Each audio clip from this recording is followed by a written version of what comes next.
Good news po para sa ating mga consumer. Magbababa po ang presyo ng LPG sa susunod na mga buwan. Si Jessie Atienza sa detalye. Rise and shine, Jessie. The price of LPG is going down. Mababa po yan. That is based on the forecast and based on what is happening in the world market right now.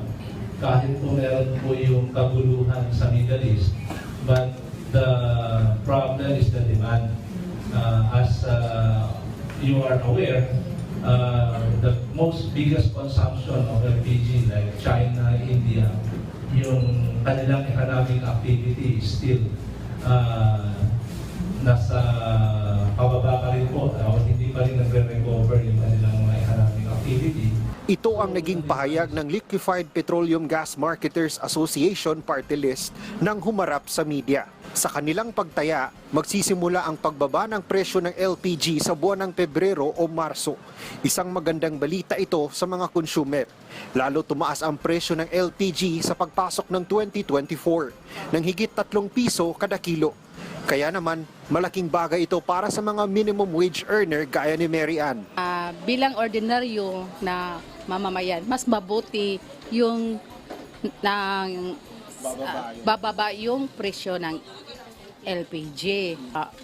Monthly budget kami nag-share kami sa namin sa asawa ko. Siya sa food, ako ron sa rental sa house namin.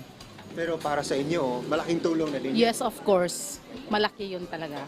Lalo na sa akin na minimum wage earner lang ako. Pero, babala ng LPGMA, posibleng tumaas ulit ang presyo ng LPG sa buwan ng Hunyo.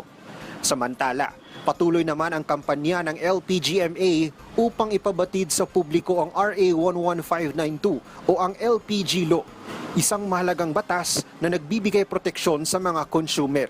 Sa ilalim nito, sinisiguradong lahat ng nagnenegosyo ng LPG ay may lisensya sa kanilang operasyon. We appeal to those LPG participants that continue to do illegal activity is to cease in doing that dahil mabigat ho ang parusa ngayon sa ating LPG law, RA 11592, both administratively and criminally.